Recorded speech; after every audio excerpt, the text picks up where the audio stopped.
gente! Como é que vocês estão? Nós estamos muito felizes aqui, gravando um episódio do nosso podcast, Wake Up Podcast, dando um plus aí nessa semana, levando um pouco da missão pra você, das pessoas que a gente ama, que compartilham a vida e a jornada com a gente na missão, o que Deus está fazendo, o que Deus está falando. Então, é uma alegria estar com vocês aqui. E nossa oração é que através desse podcast, de alguma forma, Deus possa falar com você.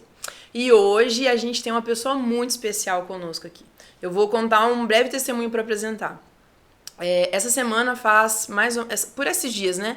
Vão fazer 3 anos que a gente começou a base da Jocum Chapada, aqui na Chapada dos Guimarães.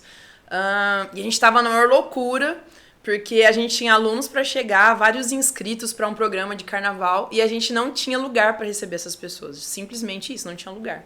E a gente orando e tudo, e aqui em cima, né, na Chapada, não conhecia ninguém e tal. Muito estressados, né, porque a gente não tinha esse lugar pra começar, e eu já tava pensando, vai ser aqui em casa mesmo, a gente joga colchão em todo canto, faz tipo um camp. E aí num domingo a gente falou, vamos no culto, a gente precisa de um culto, a gente precisa de uma igreja, e a gente começou a procurar na internet, né, algum lugar pra ir. Foi assim mesmo, na internet. E aí apareceu lá, Lagoinha, Cuiabá. Falei, cara, vamos nessa igreja aqui, vamos lá ver o que rola, né, e chegamos lá. Foi muito especial, assim, a palavra naquela noite foi, pra nós, assim, muito especial, né, muito marcante.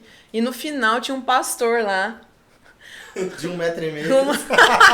Um pastor descalço em cima do altar. Não sei o que aconteceu do começo do culto pro fim, que você ficou descalço. Tá daquele jeito. Desmontado, né, literalmente desmontado. E a gente falava, vamos tentar falar com esse pastor aí, né, ver se ele ora por nós, qualquer coisa, né. Pioneirando, né, e tal. Um tanto ainda sozinho, sem ter muito contato com o pessoal aqui no Mato Grosso. E a gente chegou lá, tava lá o pastor cuiabano, com sotaque mineiro, negócio, uma confusão danada. Uma confusão, uma loucura. E nós falamos, né, nós chegamos aqui no Mato Grosso, a gente crê que Deus tá fazendo alguma coisa aqui, a gente veio pra participar do que Deus tá fazendo. E aí contamos, né, que a gente não tinha lugar pra ficar e não sei o que, toda aquela coisa, e a gente celebrou, né, juntos, porque a igreja também tava começando, tava no início ali e tal, as coisas estavam acontecendo, a gente celebrou muito, e aí ele orou conosco, né, a gente orou juntos ali e tal, naquela semana Deus deu graça e favor pra nós, e nós conseguimos um lugar muito melhor do que a gente tava já pleiteando. E aí a gente começou esse relacionamento de amizade. Então, coincidentemente, a gente tá agora, por esses dias, pra fazer 3 anos que isso aconteceu. Não lembro o dia exatamente, mas essa estação, assim, é por essa época. E a gente tem muita alegria de receber aqui o pastor Hugo Brito, da Igreja Lagoinha de Cuiabá. Só loucura, né? Só gente doida, unindo com gente doida. Muita graça de Jesus, obrigado Simone, Wagner, toda a base aqui de Jocum Chapada. Uma loucura, gente, eu também estava perdido naquela época, na verdade nem me encontrei ainda, né, mas Jesus vai dando graça e a gente vai seguir.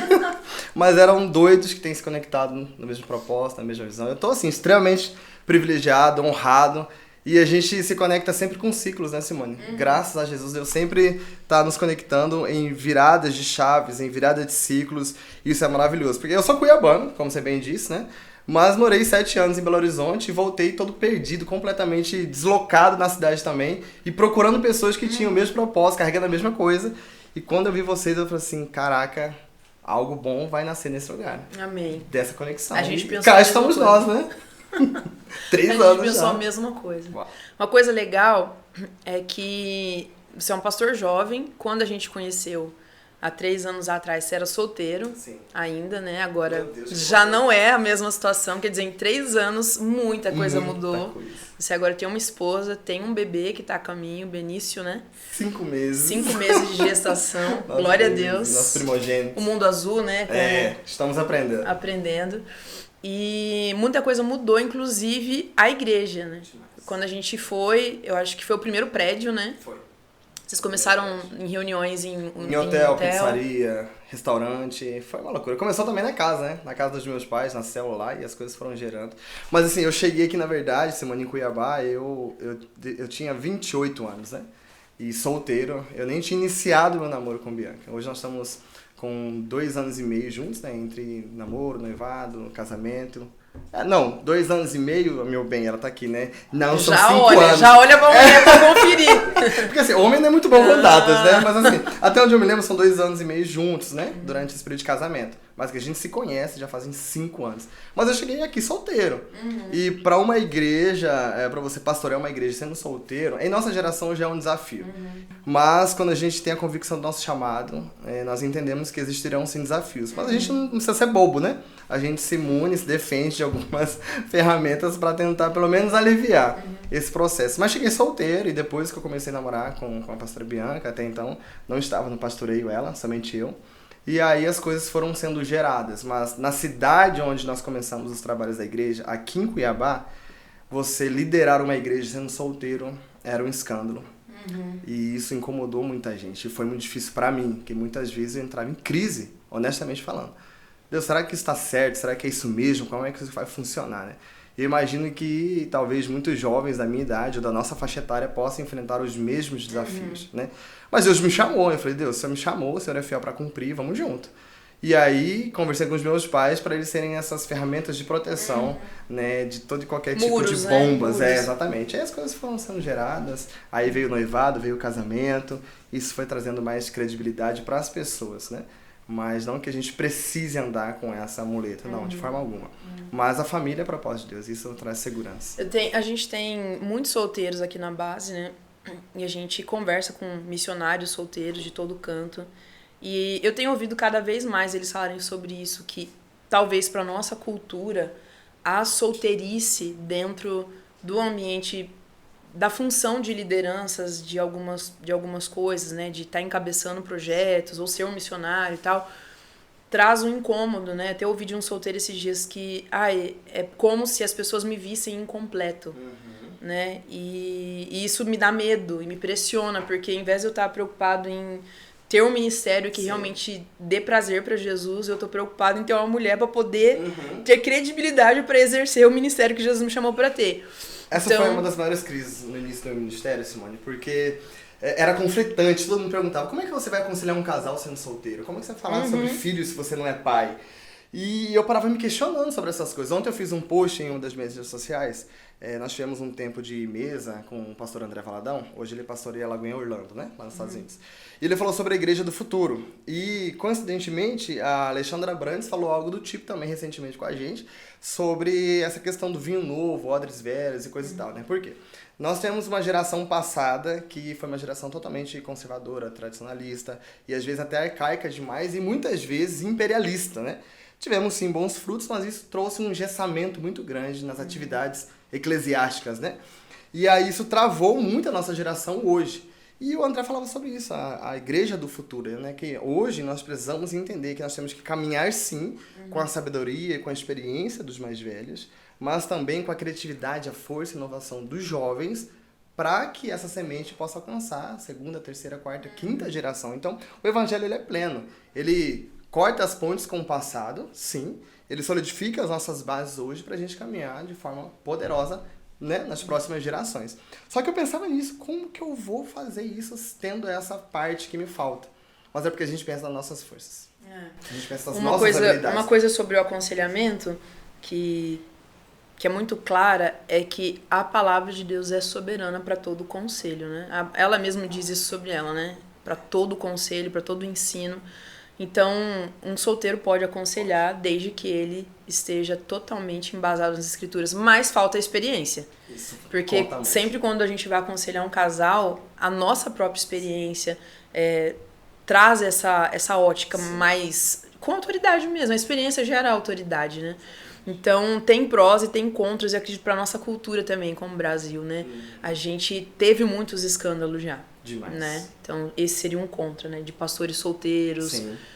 Imaturos. A gente que é crente a vida toda, a gente viu muita coisa feia. Então, até os engessamentos, né? Como você falou, da igreja, elas foram geradas por medo, né? Sim. Então, é nosso papel também, como essa geração, trazer tanto amor, tanta santidade que quebre esses laços, né? De medo. Mas falando da estrutura, né? Era uma igreja ali na mesma avenida. Como é o nome daquela avenida em Cuiabá? Avenida Historiador Rubens de Mendonça. Mas ela é popularmente conhecida como Avenida do CPA. É bom demais aquele trem lá. Tem tudo Lindo. naquela avenida. Tem tudo naquela avenida. Até a igreja, inclusive. Até a igreja tem lá. E era uma igreja, assim, que eu lembro que quando a gente foi a primeira vez, não cabia mais pessoas. E, tipo, tava começando. Exatamente. E tava gente saindo até pela janela, um calor que Cuiabá, Deus abençoe Cuiabá. Não tem ar que sustente. Não tem ar que dê conta daquilo. A gente procurava sentar, chegava na igreja caçando onde tá o ar pra você sentar e ter menos... Mas valia, né? Valia a pena por conta do ambiente que estava sendo formado de favor de Deus ali. E agora a igreja tá num ambiente muito maior mesmo. Só que também já não tá grande, Nós né? estamos ainda com esse problema, entre aspas. Como é que né? vocês estão? Como é que tá sendo isso pra você, assim, como pessoa, assim? Sim. Como que isso é ok? Ou você fala, eita, dá aquele, né? Sim, mano, eu tenho aprendido algo, eu trouxe isso pra mim até como uma filosofia de vida. A essência do cristianismo é equilíbrio, sabe? Os extremismos nos atrapalham muito em entender o favor de Deus sobre as nossas vidas, né? Eu vim de uma igreja aqui em Cuiabá, de bairro, uma igreja de comunidade, glória a Jesus para essas pequenas comunidades, que alcança muitas vezes aqueles que estão até esquecidos, né? Mas aí fui para Belo Horizonte, naquele cenário de Lagoinha, Belo Horizonte, Matriz, a imensidão, em um culto se reúne 7.000 pessoas. Né? Naquela época nós tínhamos aí 80 mil membros, então é muita gente. Aí eu vivi um macro, né? Muita gente, e depois Deus me trouxe de volta para Cuiabá, onde nós começamos a nossa primeira reunião com o pastor André Valadão, tinha 20 pessoas. Aí eu falei, meu Deus, como vai ser isso? E eu comecei a viver com base de comparação. Eu vi as outras igrejas bombando. E eu falei, cara, o que tá acontecendo? E Deus tratando, trabalhando no meu coração, essa simplicidade de que a igreja é de Cristo. E é Ele quem dá o crescimento. Então, quando nós entendemos isso, Simone até responde um pouquinho, talvez, se houve algumas perguntas, no começo do qual, como um pastor solteiro pode estar, né, operando em áreas de casamento, de família, e áreas que talvez ele não tenha experiência. A graça de Deus. Jesus, ele operou em todas essas esferas, né? Então, o mesmo Espírito está hoje em nós. Aleluia. Então, nós somos habilitados pelo próprio Espírito Santo para tocar nessas áreas. Mas aí é a importância do conhecimento e da busca. O conhecimento sem busca não é nada. Eu quero até deixar isso aqui para vocês, porque isso é precioso demais, né? A teologia, a palavra, ela é necessária. Precisamos nos aprofundar em conhecimento, porque isso liberta, isso nos empodera. Mas nós temos que ser dependentes do Espírito Santo para poder fazer e tocar em qualquer coisa de Deus, porque a sua divindade, a sua santidade, ela é poderosa demais. Então, quando a gente entende essa simplicidade, essa dependência, Simone, a gente vai sendo nutrido e amadurecido para qualquer uma dessas esferas, né? Então, comecei com... Quem olha a igreja hoje, né, vê o crescimento em 3 anos. Nós temos uma frequência por final de semana de mais de 1.000 pessoas na nossa igreja. Então, assim, em um culto, nesse último domingo agora, das 19, nós temos quase 700 pessoas. E olha que nós estamos vivendo um período de pandemia, né? Onde nem todo mundo tem segurança de estar numa igreja local para se reunir. Mas nem sempre foi assim. Nós tivemos 9 meses dentro de um hotel, com 40 pessoas, dessas 40, 35 era da minha família. Eu corrigi, eu falei, pai, mãe, irmã... Família Mato-Grossense junta ali, Vocês ó. precisam estar Adiojado. como diz um bom cuiabano, adiojado. Então, eu vivi isso. E Deus falou assim, ela não viva por base de comparação. Cada pessoa tem a sua realidade, tem a sua esfera, tem uma unção e tem um tempo determinado. Cara, esse pra negócio todas de as comparação é uma desgraça. coisas. Nossa, ainda mais nessa vida de rede social, de, sabe, de publicação, de post, de uma Cara, utopia. É Não, triste. Você abre o seu Instagram, você vê que você não é magro o suficiente. Você não sabe se vestir o suficiente. Se você sabe, você não tem a roupa pra pôr. Você não sabe escrever o texto melhor, você não sabe fazer o melhor vídeo, o melhor reel, você não sabe fazer. Se você for comparar sempre, você tá perdido. A gente vive com essa base de comparação e com essa dependência de aprovação alheia, né? Então eu tenho que ser bem aceito, eu tenho que ser, sabe, muito bem aprovado pelas pessoas, isso gera um vício. Tem um livro da Joyce Meyer que fala assim, é o vício de agradar a todos. Eu li ele, foi surreal, eu super recomendo e ele é libertador. Então quando você entende seu chamado, a sua identidade, aquilo que Deus está pedindo para que você faça, mas na realidade quem opera, quem realiza é Ele mesmo, isso facilita. Então aí Deus foi me ensinando. Então para a igreja, o que eu ensinei para eles? Olha, nós somos uma igreja sem paredes. As estruturas, o prédio nunca vai ditar quem nós somos e para onde é que nós estamos indo. E num belo episódio desse, Simone, que a igreja estava abarrotada de gente, nós fomos pra rua. Eu vi isso. Um culto de domingo, de ceia, nós fomos pra rua. Quando a palavra de Deus ela é ensinada, até debaixo de uma cabana, as pessoas se reúnem para poder ouvir a palavra de Deus. A estrutura nunca vai dizer nada. Nunca. É por isso que a nossa fachada é horrível. toda velha. Primeiro porque a gente não tem recurso no mundo natural. Primeiro, não tem o dinheiro pra fazer o Tapachá, né? A primeira e segundo coisa. que isso nunca vai ditar. Então, o recurso nunca dita o propósito. Não, você vê sabe? Jesus, ele queria pregar, ele chegava na beira da praia e falava, puxa esse barco aí pra mim, que eu vou subir e vou pregar. A estrutura. É muito mais simples. Nós também, como base missionária, a gente veio pra Chapada e a gente já tinha passado por bases imensas, né? Assim, bases com super estrutura e tal. Eu nunca, assim, fui muito encantada por espaços muito grandes, porque eu sempre pensava que você dá uma demanda. A gente sabe o trabalho que dá, né? Você dá uma demanda. Mas ter espaço diz pra você que você pode ter pessoas, Sim, você pode trabalhar, com você pode ter certeza. programa, né? E a gente chegou aqui, cara, também sem um espaço que fosse o ideal, né? Pra ter uma Aos escola. nossos olhos, né? Exatamente. E aí a gente foi olhar e falou, mano, vamos lá, né? Com o que vocês têm. Que nem esse podcast que a gente tá gravando. A gente pensou, cara, vamos ter tais câmeras, tal. Eu lembro que a gente foi gravar lá em São Paulo com o pessoal do Hub. E aí a gente chegou lá, a gente já tava imaginando ter um podcast, assim, orando, sondando. Sim. E a gente já tinha algumas coisas, né? Alguns equipamentos que nem estão aqui hoje, porque depois a gente descobriu que eles não serviam pra isso, né? Passa rápido e não deu pra acompanhar. E a gente chegou lá e eu olhei tudo aquilo e falei, gente, a gente não pode ter um podcast, porque a gente tinha uma super estrutura, sim, né? Inclusive. E eu lembro dos caras falarem, não, velho, faça com o que vocês têm. E realmente, nós estamos aqui fazendo o que a gente tem. Então, pra Jesus, estrutura nunca foi um problema. Não tem que ser pra gente. É um problema pra nós por causa da comparação. Então, nós estamos, aquela base que tem 200 pessoas, com uma estrutura incrível, no caso de uma igreja, né? Nossa, aquela igreja imensa, com a parede preta, com lustre, com não sei o quê. Eu imagino que seja bem difícil. Sabe, e as pessoas estão cada vez mais estéticas também, né? Cada vez mais. E sabe o que destravou isso no meu coração? Foi uma fala do meu pai. Nós alugamos esse imóvel em um milagre de Deus, na principal avenida da cidade, e a gente não tinha recursos para equipar o espaço. E eu queria uma sala para 3 idades de faixa etária de crianças, né? Crianças de berçário até adolescência, para atender durante os cultos. E a gente não tinha recursos para isso. E eu só queria inaugurar o espaço depois de ter as salas construídas. Meu pai falou assim, comece com aquilo que você tem e nós vamos avançar. Resumo, nós ficamos nesse prédio por 2 anos, sem a sala, somente uma sala para todas as idades. E Deus foi dando graça. Então a gente coloca muito limitador e muito impedimento em coisa que é milagre. Uhum. Então milagre não se entende, milagre não usa calculadora e milagre não se explica. Milagre se vive. É isso aí. Nós somos os reis, né? O rei e a rainha dos assuntos aleatórios. Na base de assunto.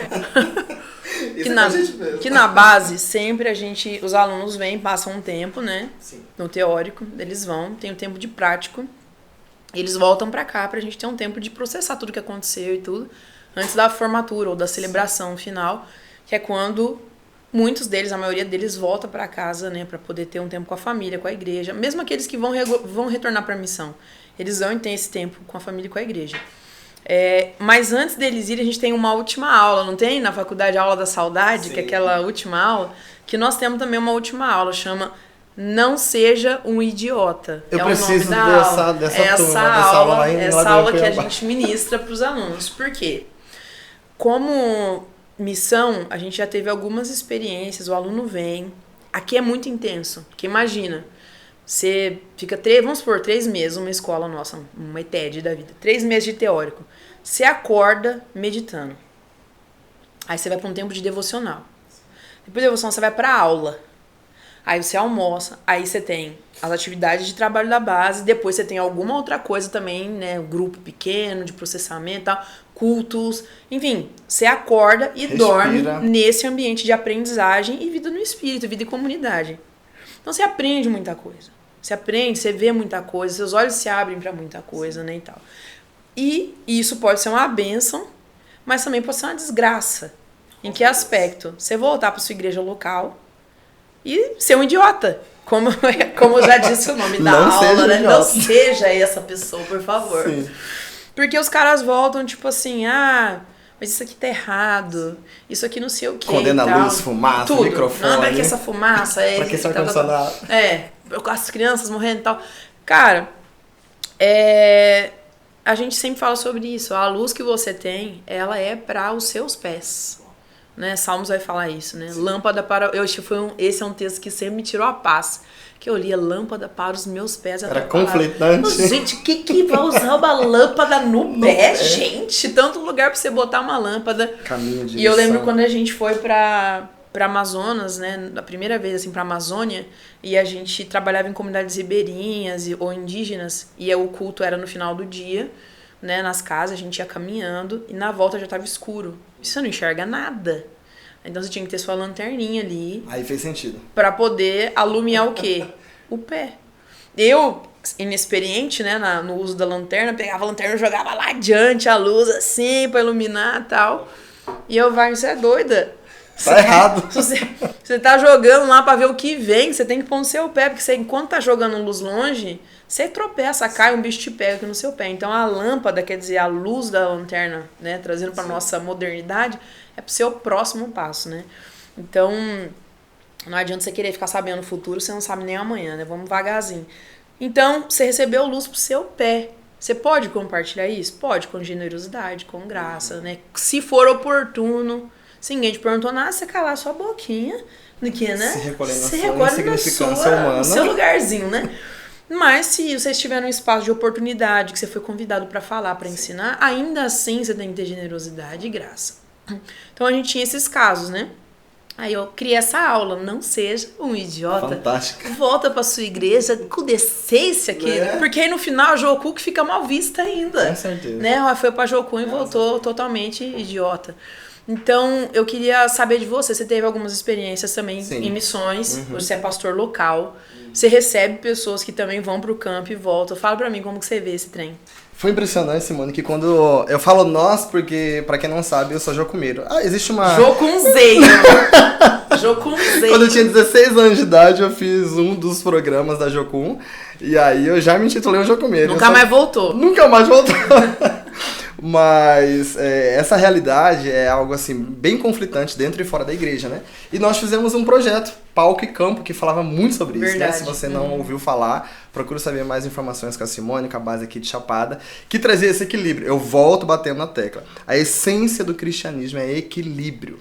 Então, são duas esferas, né? Nós vivemos numa igreja local, numa comunidade urbana que tem suas necessidades.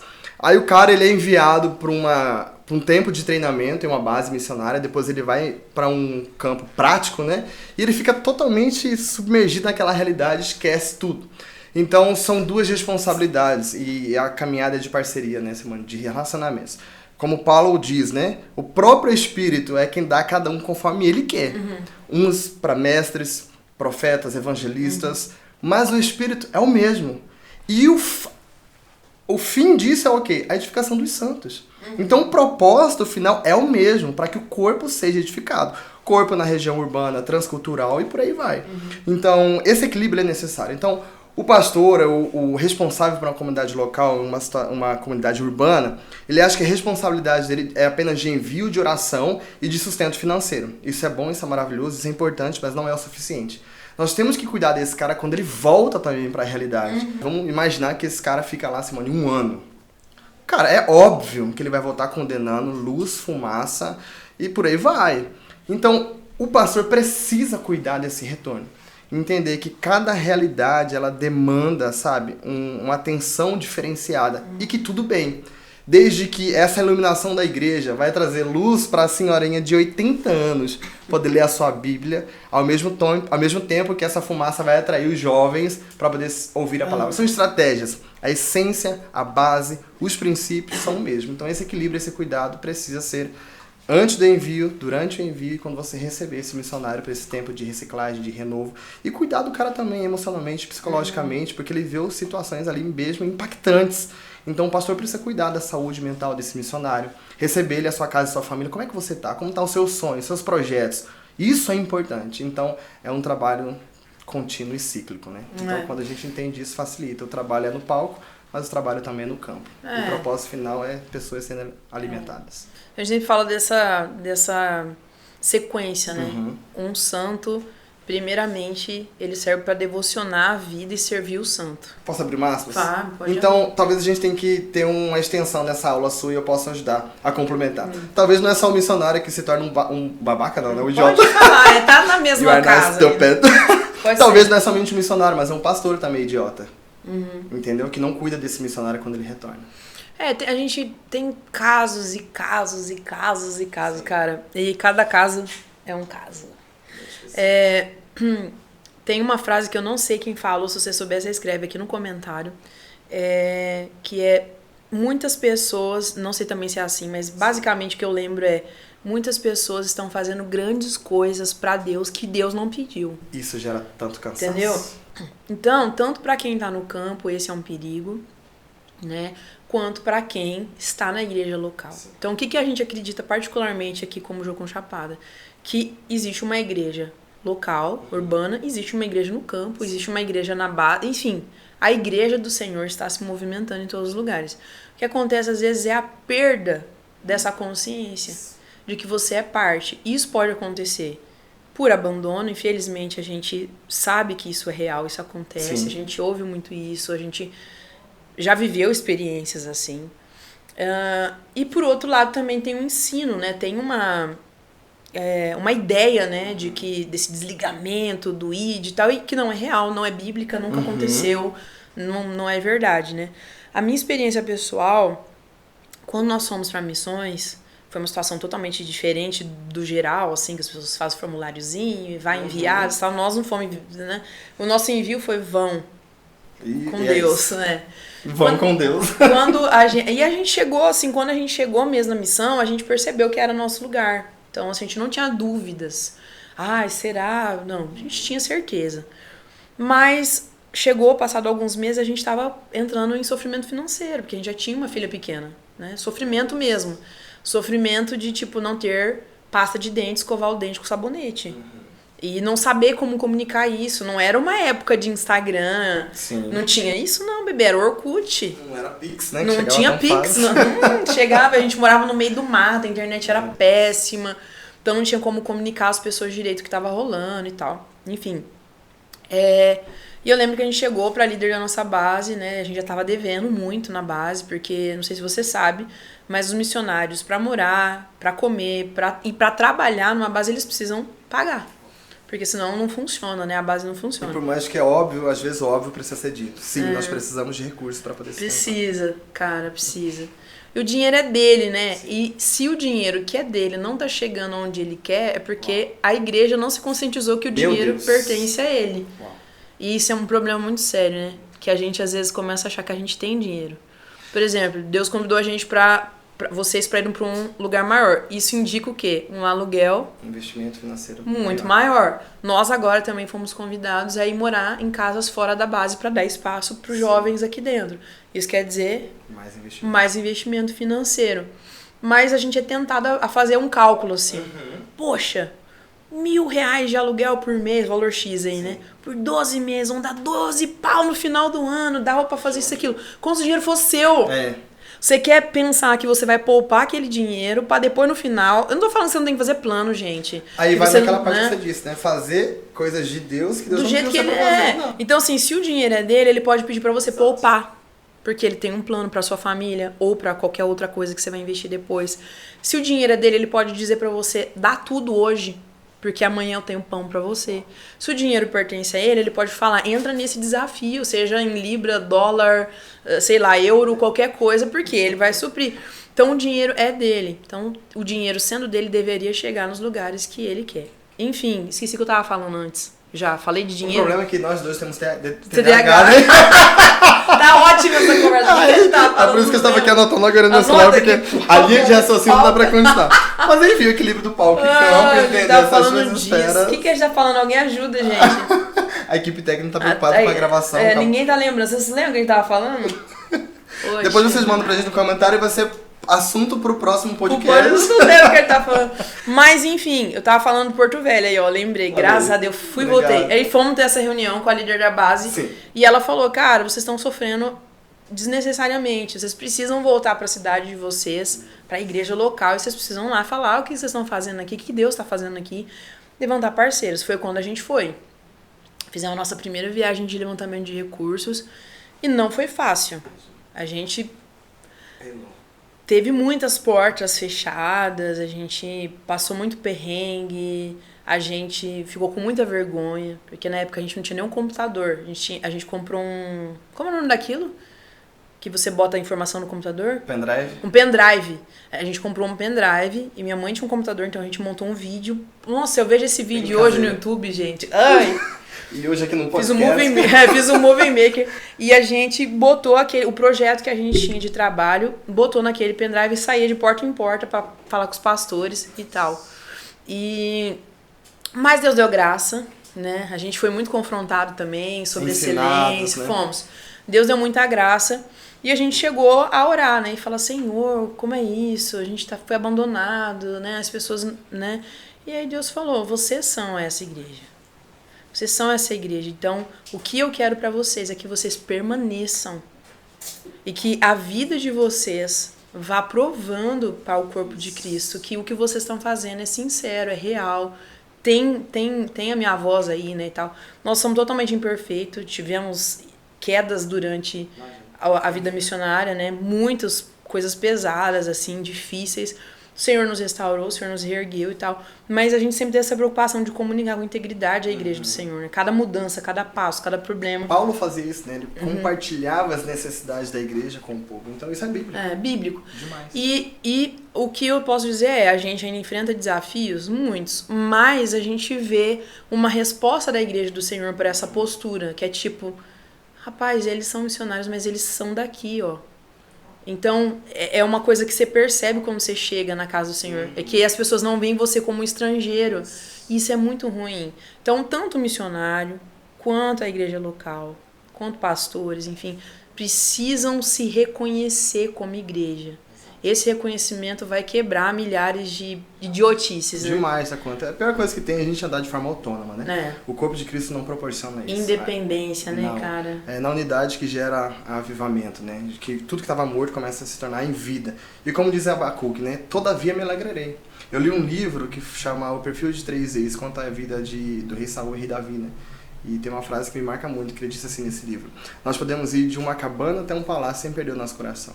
Então, sim, nós vamos ter momentos conflitantes, desafiadores, talvez de extrema escassez, todavia me alegrarei. Mas Deus, ele tem cuidado de nós, ele manda a provisão diária, e que nós temos que aprender essa essência do cristianismo, equilíbrio, entender que a provisão vem dele, ele quem faz, e a gente toca o barco. Mas parar não para não. Nós não somos daqueles que retrocedem, mas avança pro alvo. Fala aí, agora você vai ser... Você já é pai agora, né? Sim. Já tá com o bebê ali, você já fica todo... Quais são as suas expectativas pra isso, né? Pra esse Sim. tempo? Quais são os seus sonhos? O que você tá imaginando? Eu gosto de dizer que eu sou um pastor missionário, né? Então, assim, o que esse bebê vai ter de viagem esse ano não tá escrito não, porque nós vamos pregar, nós vamos avançar, vamos plantar a igreja. Estávamos nesse final de semana em Primavera do Leste, hoje estamos em Chapada, semana que vem em Belo Horizonte, tudo nessa esfera eclesiástica, ministério, obra mesmo, né? E eu gosto de dizer que o nosso filho Benício, ele já tá nascendo, não é no 110 nem no 220, é no 370, porque a esposa é agitada, eu também sou, mas existe aquela questão de prioridades, né? E mais uma vez o equilíbrio. Não adianta eu me desgastar lá fora, e isso está sendo assim uma das maiores autodisciplinas da minha vida nesse momento, Simone, porque é um cenário novo, é uma nova esfera, um novo ambiente. Então, assim, a mãe, ela já gera isso durante dia a dia na sua gestação. O pai, ele é muito mais interativo. Pelo menos essa é a minha experiência, né? Mas a experiência de um nunca é doutrina para outro, obviamente. Então, cada um vai ter a sua realidade, né? Mas eu tô me desacelerando e me autodisciplinando a entender. A minha família também é alvo do amor de Deus. A minha família é o meu ministério, a minha família é o meu chamado. Então, por mais hoje que nós temos uma igreja que está em extremo crescimento e que existem muitas demandas e necessidades, eu também preciso me adequar a entender que o meu filho, a minha casa, precisa também, não do pastor Hugo, mas do Hugo. Você acredita mesmo que família é ministério? Eu tô perguntando isso, eu vou te explicar por quê. Esse trem aqui, será que tá certo, gente? Aqui, caipira mexendo com o microfone. Com tecnologia. Vocês falam aí, viu, gente? Eu vi um vídeo esses dias na internet os caras zoando uma pregação, não sei nem quem é a mulher, mas os caras estavam zoando, porque ela fala nessa pregação, porque o primeiro ministério é a família. Deus, família, igreja. É um trem assim, Aí ela tá pregando pra mulheres, provavelmente, aí ela fala, seu marido, menos o cis, piripororó. Mas ela fala isso, e aí ela começou a ser zoada na internet por alguns teólogos progressistas aí, não vem ao caso aqui, mas o que você falou isso agora também, né? Não, nossa família, nosso ministério e tal. Você acredita nisso? De onde você tirou isso? Ajuda a gente a entender por que família é ministério também. Depende muito da sua concepção do que é ministério. O que é ministério para você? Entende? Então, quando nós entendemos o nosso chamado e o propósito da nossa existência, mais uma vez a gente anda em equilíbrio. Porque senão o ministério se torna uma hipocrisia. Entende? Família é ministério? Sim, como todas as outras esferas a qual eu toco. Mas até no ministério a gente caminha por prioridades. Entende? Eu tenho uma lista do WhatsApp aqui que eu devo ter, 100 pessoas esperando minha resposta. Não é fácil lidar com essa demanda, eu tô sendo honesto. Só que vê se tem alguma mensagem parada sem responder da minha esposa. Não tem. Não tem. E tudo bem. E as pessoas têm que entender isso. Então, depende muito da sua concepção de o que é ministério. Ministério não é simplesmente igreja, não é plataforma, não é aquela coisa, ministério de dança, ministério de louvor, ministério de pastoreio, aquela aqui coisa. No caso, o ministério de dança não tem mesmo. Sem ministério de dança aqui. Então, assim, eu fui chamado para um propósito, para uma missão que não é minha. Essa missão é de Deus. Então, eu tô tendo o privilégio de participar da missão de Deus aqui na Terra. E isso inclui a minha casa e a minha família. Então, não é simplesmente uma estrutura, é onde o Hugo tocar. E isso inclui a minha casa. Então a gente precisa falar mais um pouquinho sobre o que é ministrar, pra gente entender por que família também é um lugar de ministério. Mas que também é, né? É. Eu também sou secundário. Mas eu preciso responder um pouquinho esse trem. Então, como eu tava falando, né? Eu tenho essa necessidade, eu também acredito nisso, né? Que família é ministério.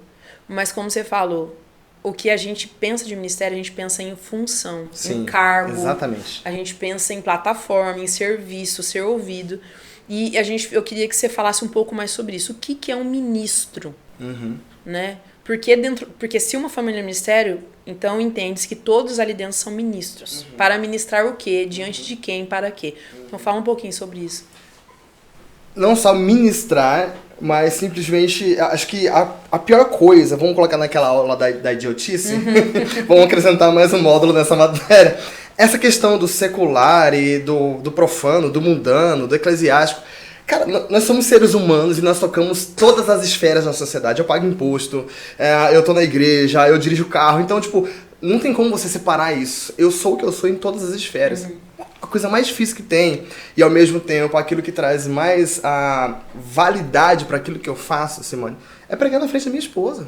Ela me conhece, ela tá comigo dia após dia. Ela realmente, tem uma pessoa que mais me dá feedback, é minha esposa. Chega no final, ela me regaça, no bom sentido da palavra, falando umas boas verdades, para tirar um pouco do Hugo idiota, mas também trazendo, olha, que legal que você tá caminhando em cima dessa verdade. Então, não dá para separar. Ministro é ministrar. É ensinar, é viver. Então, como diz em Timóteo, né, aquele que é separado para o episcopado, nós temos que entender, cara, é pautado na palavra de Deus, não tem como eu separar isso.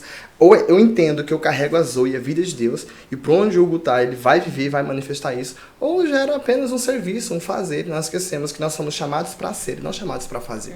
O erro e o vício está nisso. Eu acho que, eu tenho um chamado, a música, né, famosíssima, e aí você acha que você é chamado para fazer coisas. Deus não precisa de você para fazer nada, cara. Ele precisa de você para que você entenda a sua identidade. Eu fui chamado para ser. Ser o quê? Eu sou filho. Por eu ser filho, é que eu faço. Então, a gente está muito viciado nessa aprovação de fazer coisas e aí a gente tem a queda. Por quê? E você se sente às vezes até inválido, porque você acha, eu não tenho nenhum dom, você não identificou e não descobriu o seu dom ainda. Eu não sou pastor, eu não sei pregar, não sei cantar, não sei dançar, não sei fazer nada, então eu não presto para nada. Cara, você tá equivocado, você tá preocupado com fazer, você não foi chamado pra fazer, você foi chamado pra ser, e por você ser, você faz, e quando você faz, você entende a graça habilitadora. Eu preciso dessa graça habilitadora pra ser pai, pra ser pastor, pra ser marido, e não há como separar, porque eu não faço nada por mim mesmo, já não vivo mais eu, mas Cristo vive em mim, e a vida que eu vivo agora, eu vivo pela fé no Filho de Deus. Então até pra eu ser pai, até pra eu ser pastor, até pra eu ser marido, não há como fragmentar o Hugo. Eu preciso dessa graça habilitadora. Então para de separar essas esferas e viva a totalidade da sua essência, da sua identidade. Você foi chamado para ser e não para fazer. Legal demais, glória a Deus. Eu tava pensando aqui, né, que o ministro, pelo que a gente pode identificar nas escrituras, é aquele que está diante de Deus. Né? Aquele que está se movendo diante de Deus. E ele pode ministrar também diante dos santos. A nossa casa, para mim, é uma igreja. Ou deve ser uma igreja também. Né? Com toda certeza. Isso que a gente estava falando antes. O campo não é um lugar diferente da igreja local. Nós somos uma igreja desde que o Espírito veio e tornou a gente alguma coisa a ser reconhecida como Cristo. Então, eu acredito muito nisso. Eu, pelo menos, sinto isso. Já reparou, sei lá, você, né? Em dias maus, assim, que você não tá com sua vida com Jesus banguela, assim, você tá com aquela vidinha morolés, né? Com Jesus, bem morolés. E você percebe que em casa você fica ruim também. Por quê? Porque você deixa de ministrar com santidade diante do seu esposo ou da sua esposa. Você deixa de ministrar em santidade, em amor, seus filhos e vice-versa. Né? Os filhos que estão ministrando diante do Senhor, eles são filhos que tocam os pais de maneira diferente. Então, eu realmente vejo isso, né? Não tem como separar. Não tem como. Né? Mesmo que você não tenha nenhuma função eclesiástica, tipo, você não seja ministro de coisa nenhuma, você não seja nem, sei lá. Mas se você tiver uma vida diante do Senhor e que essa vida reflete, toca a sua casa, então você é um ministro também e sua família também é um ministério. Com certeza. Agora, as pessoas têm muito medo do que é sobrenatural, né? E depender e ministrar de um Senhor sobrenatural, né? Então eu vejo que a galera às vezes sofre muito por isso. Passando desse assunto para falar aqui, conta pra nós um caos. Diga-me. Qual foi o caos mais cabeludo que você pegou no pastoreio? Mais cabeludo, assim, que você falou, moço! E que você teve que fazer cara de paisagem. Porque tem, aqui pelo menos na missão, às vezes eu tô ouvindo e fico assim, ó. Tem demais. Mas por dentro do cabelo assim, ó. Essa questão que você disse aí, né, de fazer por performance, né? E não por essência, isso traz essa independência que gera a morte no nosso coração. Então, quando você entende que a graça vem dele, até quando vem uns casos assim, bem cabeludo, você consegue fazer a cara de paisagem e seguir reto, porque você entende que não é nada sobre você e você enxerga a sua limitação. Acho que se a gente entender, Simone, e começar a evangelizar-se a nós mesmos, tudo fica muito mais leve. Você entende essa limitação, você entende que você não é nada, que você depende dele. Então isso se torna leve. Eu tenho 2 casos bem cabeludos, vou tentar resumir o máximo possível. Um antes desse ofício pastoral, mas eu já caminhava nessa realidade, né? Eu era líder de célula. E também um recentemente agora, já no pastoreio. Nós estávamos com uma célula em nossa casa e essa célula deveria ter 60 pessoas. Eu morava em Belo Horizonte, numa república. E aí nós tínhamos uma célula que na sala tinha 30 pessoas, mais 20 na cozinha e ia esparramando até na sacada lá fora, um monte de gente. E aí teve uma menina que estava com a gente já há 3 meses nessa célula. A um dado momento ela cansou, eu acho, né, daquilo que ela estava, da performance que ela estava desenvolvendo ali na célula, que ela chamou eu e a líder de célula para conversar. Ela disse, olha, eu não sou o que eu sou. Eu falei, meu Deus. Comportamento fabricado é uma droga, uma hora cai. Resumo, o nome que ela usava não era dela, ela estava com uma identidade falsa. Ela morava em Manaus e ela assassinou uma pessoa lá em Manaus, veio fugida para Belo Horizonte, mas antes de chegar em Belo Horizonte, ela parou em Brasília, abriu uma igreja fake e roubou todo mundo. Coisas assim, mesmo bizarras. E ela falou assim, eu estou aqui foragida. O que eu faço? Agora eu quero um conselho pastoral. Agora a vida de todo mundo. Eu líder de célula, meu Deus. Agora eu quero um conselho aqui pastoral, fazendo favor. Aí eu falo, gente, que tem coisas que o seminário teológico não vai te ensinar. Então esqueça isso, é graça habilitadora. Aí eu falei assim, você tá arrependida mesmo? Né? E ela, tô. Falei, então se entregue. Mas eu vou ser presa. É a lei da semeadura. Mas você fez coisas pra ser presa, isso querida. É óbvio. Então eu falei pra ela assim, olha, é o seguinte, se entregue. Se você realmente tem um arrependimento genuíno, até mesmo dentro do presídio, lá na cadeia, Deus pode derramar graça e misericórdia, porque Ele é riquíssimo em graça e misericórdia. Então se entregue, quem sabe a pena vai ser reduzida, lá você vai evangelizar um tanto de gente, seu chamado vai ser despertado lá. O lugarzinho pra Deus restaurar a gente é um sistema penitenciário. Você sabia inclusive, no Brasil, é uma porcaria. Um caos, né? né? Você sabia que nós temos um seminário teológico da igreja dentro de um presídio? Ah, isso é lindo, Carisma cara. prisional. É lindo. É lindo. Muita gente ali se quebranta porque tá lascado e tal, mas muita gente se converte de verdade também. É lindo de ver. Olha pra você ver, Ezequiel, o chamado dele foi despertado dentro de um vale de ossos secos, gente. Então, às vezes, dentro de um caos, dentro de uma sistema prisional, não sei que realidade você está vivendo. Mas Deus tem propósito em todas as coisas. Talvez seu chamado vai ser despertado dentro desse vale de ossos secos. Mas desse lugar vai sair um exército. Jesus governa sobre tudo, inclusive sobre o caos. Resumo da história. Pedi ela para se entregar no dia seguinte. Ela simplesmente sumiu, nem sei o paradeiro dessa garota. Mas a hora que eu fiz o TikTok. Moça, se você tá lembra de mim, isso, ó, você até hoje é algo a ser lembrado na minha caminhada ministerial. Olha, moça, você está ouvindo isso, você não se entregou até hoje. Mas olha, princípios e valores, gente, são inegociáveis. Vamos lá. Não tem jeito. Princípios e valores são inegociáveis. E recentemente nós tivemos uma ação social em nossa igreja, onde nós fizemos uma ceia de Natal para os moradores de rua, né? E servimos a mesa, sentamos à mesa com eles. E nós atendemos, acho que aproximadamente umas 90 pessoas, mais ou menos, entre homens, mulheres e crianças, que estavam em situação de rua e também moradores de rua, né? Que tem pessoas que não querem sair da rua. Elas efetivamente são moradores de rua, mas tem pessoa que está em situação de rua por alguma situação adventa da sua vida. Dessas 90, aproximadamente, apenas um quis a restauração, quis ir para uma casa de recuperação, e nós, para a glória de Jesus, Deus sempre nos ensina o valor do indivíduo, né? Então nós sempre dizemos na nossa igreja que ela é grande para servir, mas pequena para se importar. Não adianta ter uma igreja com milhares de pessoas se eu não dou atenção para o indivíduo. Então é mero egoísmo humano e vaidade para o nosso coração. E Deus sempre tem nos ensinado. Só que quando eu fui atender esse cara, nós fizemos todo um cuidado com ele, psicológico, também na área da saúde, porque estava todo debilitado. E lá no tempo, não abandonamos ele na casa de recuperação, frequentemente fazemos visitas para ele. E começou um período de libertação, de confissão e quebrar muitas alianças indevidas que ele fez durante esse período. Ele entrou no mundo do crime e das drogas com 12 anos de idade. Os pais eram traficantes, uma estrutura familiar totalmente destruída. Mas ele foi contando todos os casos. Vou só dar um... E isso é uma coisa, falando de sistema penitenciário também, que é importante.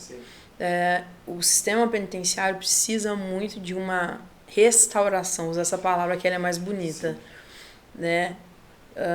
Não, restauração não serve, porque restaurar é voltar ao estado original, não tem o que fazer. Não teve ainda. Mas precisa nascer de novo, né, o sistema penitenciário. Porque é isso que você está falando. Tem crianças que foram envolvidas no mundo do crime e elas precisam ser restauradas, né? Elas precisam passar por um ambiente onde elas sejam vistas e apreciadas pela primeira vez. Esse cara entrou na vida no crime com 12 anos de idade, cara. Você vai prender ele com 16? Tanto faz, mano. Ele só sabe isso, né? A gente não foi ensinado a olhar o ser humano para sua totalidade. Ou nós somos administas demais e espiritualizamos todas as coisas, ou a gente só quer matar a fome e entregar uma cesta básica. E assistencialismo não gera transformação. Então, equilíbrio espírito, alma e corpo. Isso é necessário. E aí ele começou a trazer as confissões. Eu não sei se eu posso falar aqui abertamente, mas ele assassinou 9 pessoas de forma assim... Eu não sei qual seria a palavra ideal para tentar... De forma bizarra, massacrante, sanguínea e torturante. Mesmo, sabe? E eu ouvindo tudo aquilo, foi pra mim uma das experiências mais pesadas que eu vi, porque foram tipos de assassinatos, assim, de tortura. Sabe aquele filme de terror que você assassina a pessoa gradativamente? Tamanho ódio? E aquele menino confessando aquilo hoje, ele tem 28 anos de idade. Caraca. Eu vi algumas imagens. Viu, né? E ele não parece ter 28, parece que ele tem 60 anos. Exatamente. Né? Tipo, destruído. Né? E a gente tá vendo uma experiência incrível com esse cara, que tá me ensinando demais, Simone. Demais. Porque é um improvável, né? É um descartado na sociedade, infelizmente. Isso foi o que mais me doeu, porque um dia a minha casa e minha família também era vista como descartada, né? Não sei se todos sabem, mas meu pai, ele era alcoólatra. E nós vivemos num ambiente familiar muito abusivo, agressivo, de muitos abusos físicos e também morais, enfim. E eu entendi que Deus resgatou meu pai, resgatou minha família. Hoje meu pai tem mais de 20 anos de convertido, é pastor comigo junto em nossa igreja local. É algo que me fez ter uma experiência de vida e entender que Deus, ele não abre mão de ninguém. Deus, ele não desiste de ninguém, Senhor. Então, o caos que Deus às vezes permite a gente passar é para nos ensinar mesmo a ter esse olhar de graça, porque só consegue derramar graça quem experimentou dela um dia, sabe?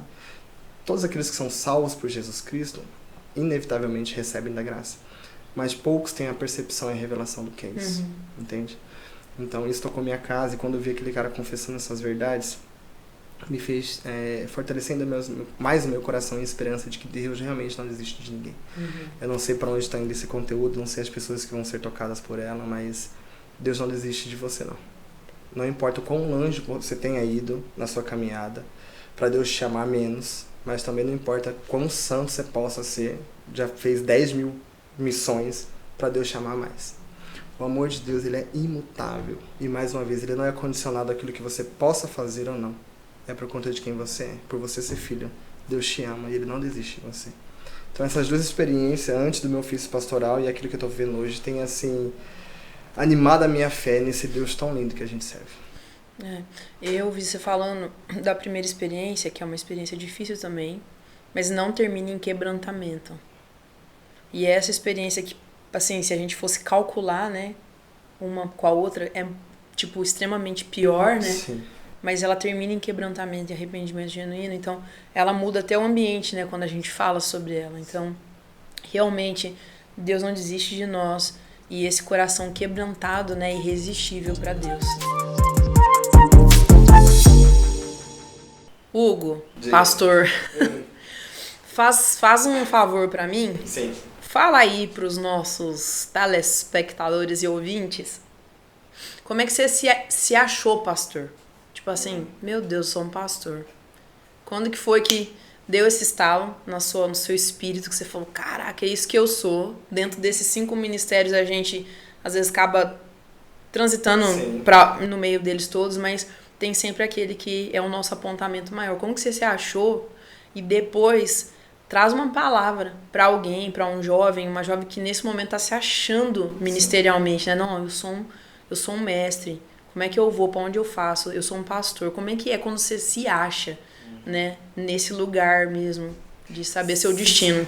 Se achar não é de ficar se achando, não, gente. É de se encontrar. Porque tem gente que se acha no chamado e acaba se achando. Né? Se acha não, se acha não. Não tem problema você entender o seu chamado. Isso não é orgulho. Orgulho é você se achar além daquilo que você foi chamado.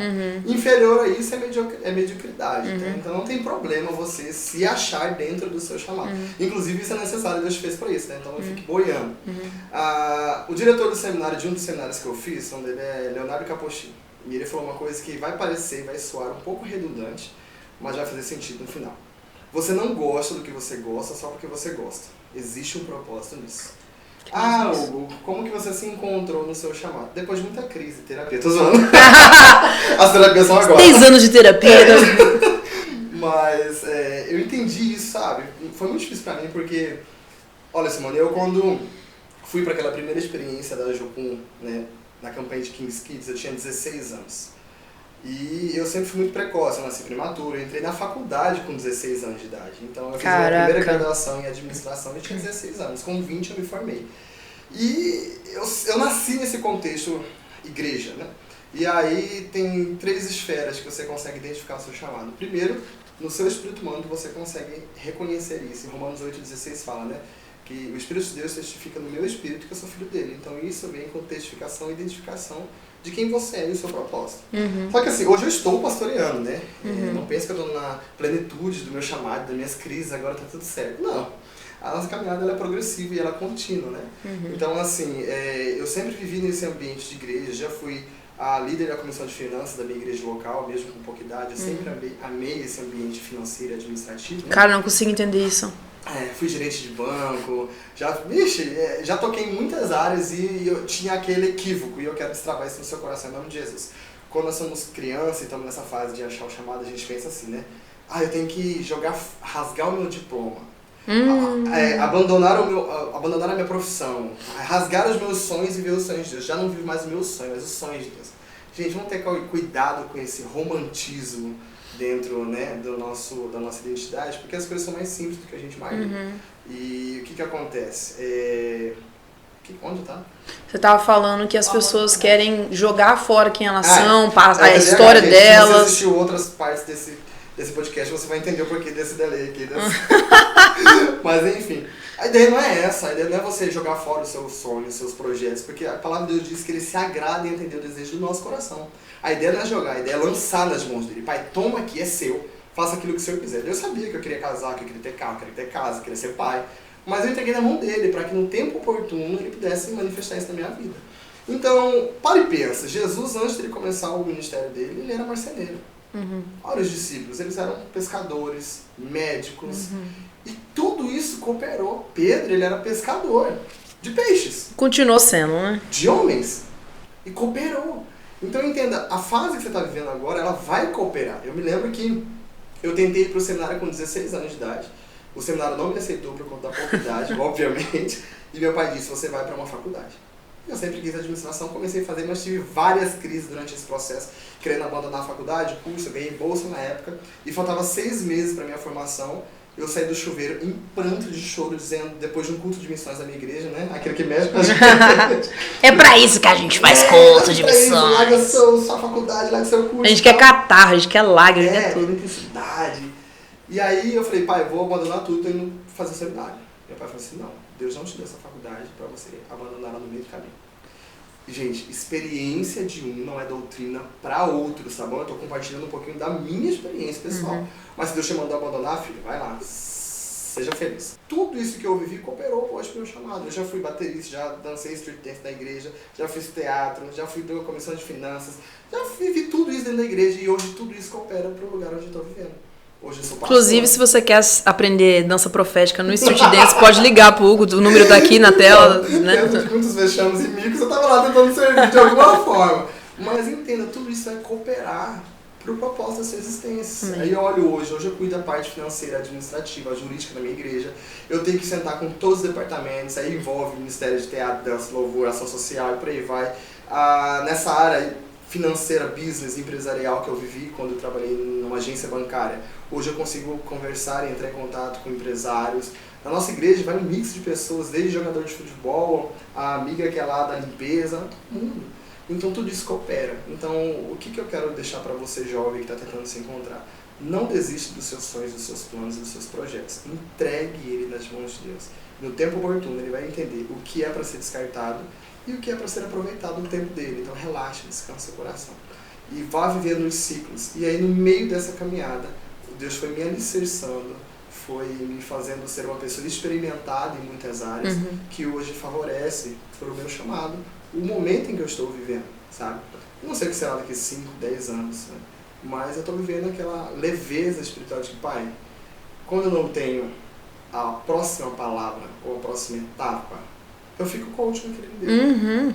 Com certeza. Então tem gente que está vivendo coisas aí absurdas, por onde que eu vou, o que eu vou fazer, morrendo de ansiedade, por quê? Não tem conhecimento da palavra. Conhecereis a verdade e ela vos libertará. Se você não tem uma próxima voz de comando do seu Deus e do seu Pai, fique contente no que Ele te deu e relaxa. No tempo dele as coisas vão acontecer. Exatamente. Então, durante esse processo, eu fui encontrando. E se você tem uma vida consagrada e entregue, Ele vai te dizer. É só você parar e ouvir. Parar e ouvir. Com o seu WhatsApp pipocando. Com o Instagram coçando o dedo pra abrir. O que você tem pra falar sobre isso? Né? Não é um programa de entrevista, né? Mas eu quero perguntar isso, porque também pra mim é um desafio, assim, né? Parar e ouvir sempre foi um desafio pra mim. Sim. Conversas e tudo e tal. Deus trabalhou isso muito na minha vida, mas ainda é um desafio. Sim. Parar e ouvir não só a voz de Deus, parar de ouvir qualquer coisa. E agora tem uma exigência muito grande do mundo, né? Que nem você falou, eu gosto de e-mail, gente. E-mail a pessoa te manda, quando você quer, você abre, você pode e você responde. Não, o e-mail ele tá lá, ele existe, ele tá lá. Ele não fica te chamando. Ligação de telefone também é uma coisa oportuna, porque se a pessoa realmente... Funciona hoje ainda. Inclusive no WhatsApp tem essa função. Legal. Eu, particularmente, detesto receber ligação. Sim. Porque eu acho que eu fui uma criança que não teve telefone em casa. Então, quando algum vizinho vinha chamar pra falar que tinha uma ligação, alguém tinha morrido.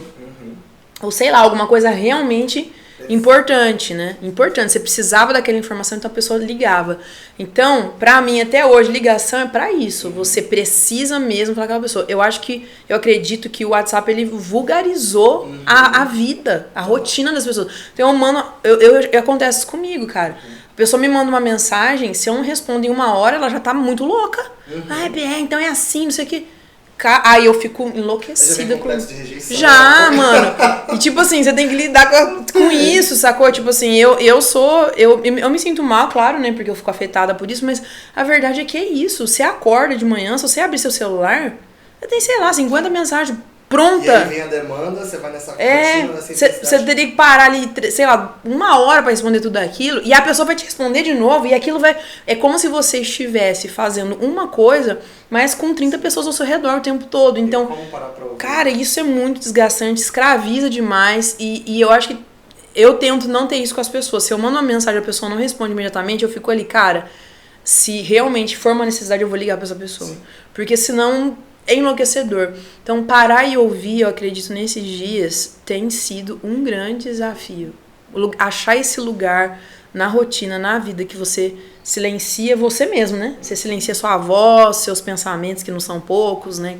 Os meus não são poucos, né? E esses ruídos externos, cara, né? O telefone é uma bênção, você pode se comunicar e tal, mas tem uma pressão do inferno em cima de você pra você responder. São as famosas distrações, né, Simone? Eu aprendi algo recentemente, inclusive ouvindo um podcast, que foi, assim, libertador pra mim também, sabe? Nós não devemos nos preocupar com os nossos inimigos, porque eles já foram derrotados na cruz por Jesus. Então, ele já me deu autoridade para poder pisar na cabeça de serpentes e escorpiões. Essa autoridade, ela está em mim, eu posso fazer uso dela. Então, não se preocupe com seus inimigos. A nossa preocupação precisa ser com as nossas distrações. Isso nos tira do propósito, isso nos tira do foco. Aí você não vai conseguir ouvir a voz de Deus para dizer, nossa, qual é o meu chamado, para onde que eu vou, qual que é o próximo passo, né? Aquela coisa era tudo. Então, hoje é o maior desafio. Primeiro, parar para ouvir as pessoas. E segundo, parar para ouvir a Deus. Tiago fala isso, né? Nós somos muito prontos para falar e tardios para ouvir. Então, isso mesmo é um dom, mas ele é necessário. Há 2 semanas, mais ou menos, e aí estou sendo bem sincero, simples, com as minhas limitações e minhas falhas, haters, vão com calma, por favor. Mas nesse ritmo tão intenso de igreja, há umas 2 semanas, eu só consegui parar 1 hora no próprio domingo para poder preparar o esboço para a pregação. E para um pastor isso é um desafio, né? Você precisa ter tempo. E essa autodisciplina numa igreja que está nesse ritmo de crescimento, por isso eu falo assim, o crescimento, quando a igreja de Deus, ele quem dá o devido crescimento, mas a gente tem que ter estrutura para acompanhar tudo isso. E foi muito difícil, eu não tive aquele tempo de qualidade. Mas o que pautou a construção do meu esboço foi aquilo que Deus compartilhou comigo durante a semana. Eu me lembrei do meu devocional, o Espírito Santo soprou no meu coração aquilo que eu deveria falar. E eu somente organizei a ideia daquilo que eu já havia alimentado durante a semana. O nosso pastor vice-presidente da igreja, ele falou comigo isso uma vez, a pregação do pastor de domingo tem que ser o resumo do esboço, do devocional dele durante a semana. Então, se nós tivermos essa prática diária de parar para ouvir a voz de Deus, o direcionamento dele, você tem sempre alimento para poder nutrir outras pessoas, para compartilhar aquilo que Deus está trazendo no seu coração. E essa autodisciplina é diária, porque as distrações têm e tem demais. E cada vez mais. A maior delas está nas nossas mãos, o próprio telefone. Então, não viva sob pressão, sabe? Entenda a prioridade, é Deus na sua vida e vai fluindo, seja leve.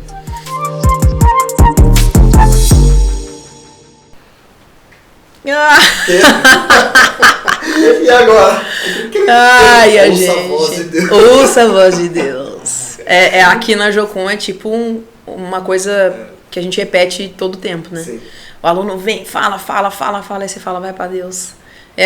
No final faz sentido, né? Mas eu acho que nas primeiras vezes o aluno deve ficar com ódio, né? Tipo, falei tudo certeza. Isso pra pessoa falar pra eu ir pra Deus, né? Parece ironia, né? Mas conhecer a Deus é o nosso primeiro valor, né? Conhecer.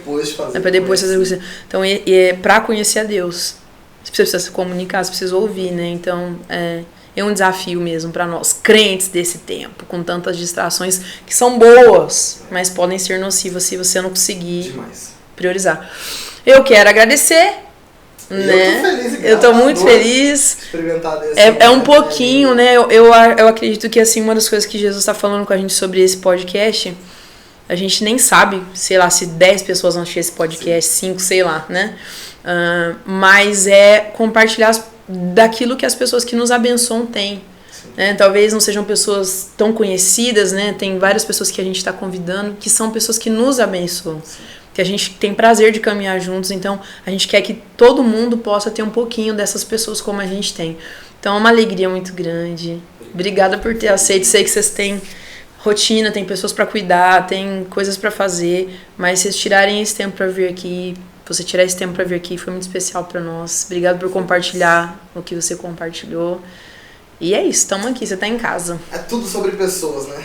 Tem essa frase, ela é muito utilizada na Gateway Church lá nos Estados Unidos, all about people, é tudo sobre pessoas. Então aqui também é sobre pessoas, lá na igreja, na nossa comunidade local é sobre pessoas, na minha casa com minha esposa é sobre pessoas.